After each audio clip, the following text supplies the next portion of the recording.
Naghahanap ka ba ng NQuest reviewer para sa NQuest 2021? Halika, tulungan kita.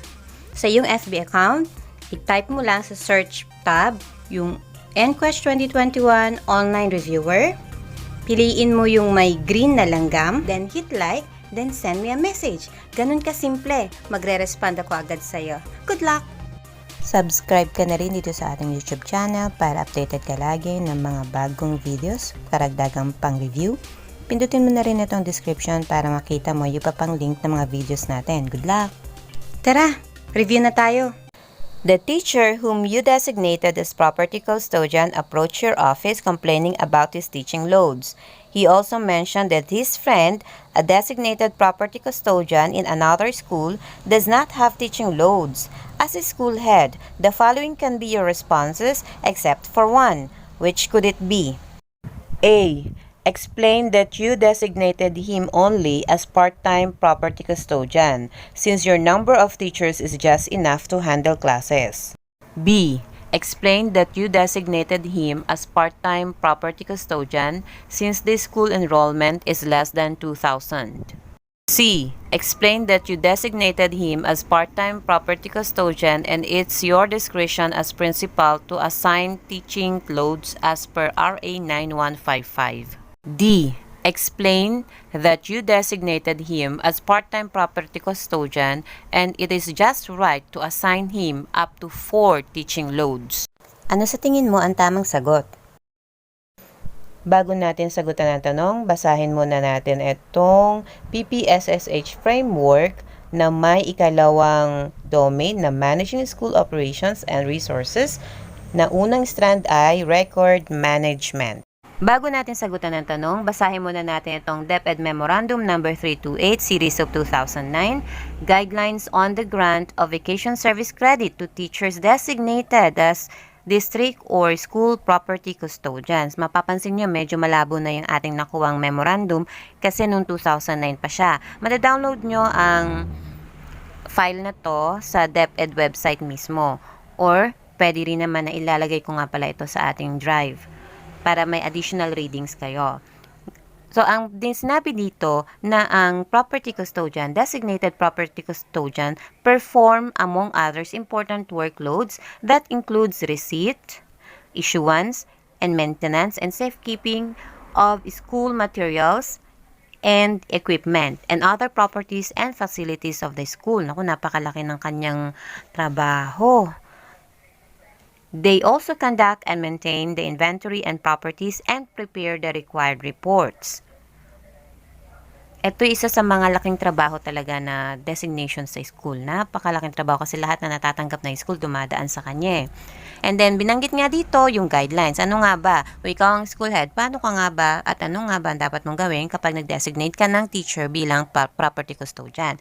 Ang sabi dito, a teacher should be assigned teaching duties. Siyempre, yan yung nasusulat sa Magna Carta for Public School Teachers na magkakaroon tayo ng mga teaching loads. Pero nga, ang teacher ang maaari din daw na maging property custodian provided, ito ang provision however, kung ang school mo ay may population na 2,000 or more, then pwede kang mag-assign ng mag-designate ng isang teacher bilang property custodian kung halimbawa lahat na ng teacher na kailangan mo para humandle na mga klase at hindi mo naman kailangan ng additional na teacher pa even in the near future. Therefore, pwede mo i-assign ng isang teacher bilang property custodian.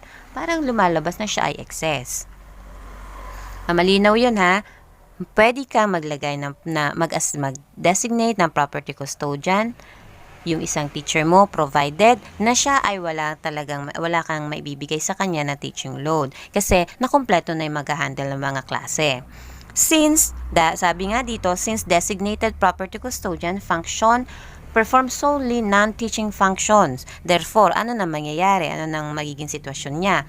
Therefore, katulad din ng mga non-teaching staff, required siyang mag-render ng service during Christmas and summer vacations. Katulad halimbawa, mga principal nyo, assistant principal, mga head teachers nyo, nagre-report yan sa school during Christmas and summer vacation. Kasi, for what reason, nakakatanggap kasi sila ng vacation sick leave na 30 days. And then 5 days niyan ay forced leave. Ngayon, bakit ang teacher hindi nakakatanggap ng 30 days? Bakit ang mga non-teaching staff lang? Kasi kayo, ang mga teachers, hindi yung ibang teachers, hindi sila nagre-report ng Christmas and vacation kasi tumatanggap kayo ng proportional vacation pay. Pero ang mga non-teaching staff, nagre-report pa rin yan tuwing Christmas vacation and summer vacation. Kaya, yun, no? So, yun ang magiging pagbabago sa sitwasyon ni designated property custodian. Dapat malinaw sa kanya yon kung inassign mo siya na full-time property custodian. Dito naman sa letter B, ang sabi naman niya, teacher designated as property custodian but who continue to have regular teaching loads of at least 2 but not beyond 4. O, ayan na. So, kung nag-assign ka nga ng property custodian, pero nag-designate ka nga ng property custodian, pero binigyan mo siya ng teaching load, and sabi dito, shall render services on part-time basis lang. So, pwede pala yung part-time na property custodian and shall remain in the teacher's leave basis.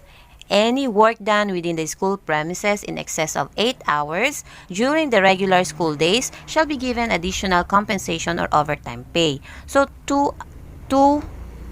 of at least 2 teaching loads. Teka lang muna. Teaching loads kasi, this is 2009 pa. Iba ang computation ng teaching loads noong 2009. Kasi depende sa hawak mong load. Ngayon kasi pag sinabi mong 2 teaching loads, that is equivalent to 8 hours or 8 hours per week. Diba? Kasi isang teaching load is 4 hours o plus 4 pa. So, that is 8 hours per week. Yan yung konsepto ngayon. So, tingnan natin. Basta ang sabi niya dito, excess of 8 hours during the regular school days shall be given additional compensation or overtime. So, titingnan mo pa rin kung ilang oras na nagtatrabaho yung teacher mo na. When funds are not available for the grant of additional compensation or overtime, yung sinobra niyang oras na pagsaserve more than 8 hours, pwede mo siyang bigyan ng vacation service credit beyond which is exclusive of the 15 days limitation under DepEd Order Number 53 Series of 2003. Sa susunod na video natin, pag-aralan natin to kung ano yung mga possible na reasons para mabigyan mo ng 15 days service credit yung teacher. Kasi ito malaking malaking issue din to malaking concern din to sa mga principal every time nagsiserve ang mga teachers. Kailan mo ba dapat sila bigyan ng service credit? Sa susunod na lang natin na video ito. Okay, next. The specific provision of DepEd Memorandum Number 291, Series of 2008, and the addendum under DepEd Order Number 16, Series of 2009 shall be enforced in this regard. And teachers designated on part-time basis as property custodian and who are required to render services during the summer vacation to conduct property inventory after the closing and before the opening of classes shall likewise be granted vacation service credit of not more than 15 days, also exclusive of the 15 days limitation. Ooh. Tingnan na, nakakaintriga talaga itong DepEd Order Number 53 Series of 2003. Sa mga susunod na video, natin yan, pag-aralan natin yan. Maganda yung pag-aralan talaga. Malinaw na sa atin kung paano natin bibigyan siya ng service credit at saka yung teaching load niya. Ngayon, eto na. Paano ka mag-a-assign o magda-designate ng property custodian? The designation of a teacher to perform property custodian, whether on part-time or full-time basis, shall be recommended by the school head. Ikaw pala magbibigay ng recommendation to the SDS, provided that a certification is issued by the school head that all teachers' needs have been met and no additional teachers are needed in the near future. So, i-claim mo siya na siyang excess nga siya na may sobra kang teacher na at ganais mo siyang gawing property custodian. The SDS shall issue an order designating the teacher as property custodian, which shall include a specific task to be performed. Only duly designated property custodians may be paid additional compensation. Guys, pag naging ano po kayo, naging principal na po kayo, huwag nyo pong kakalimutan yung kanilang papeles ng designation. I-request nyo po sa SDS kasi kawawa naman yan kung nagtatrabaho tapos wala siyang papeles, hindi nyo po siya mabibigyan ng overtime pay or vacation service credit under the guidelines na nasusulat dito.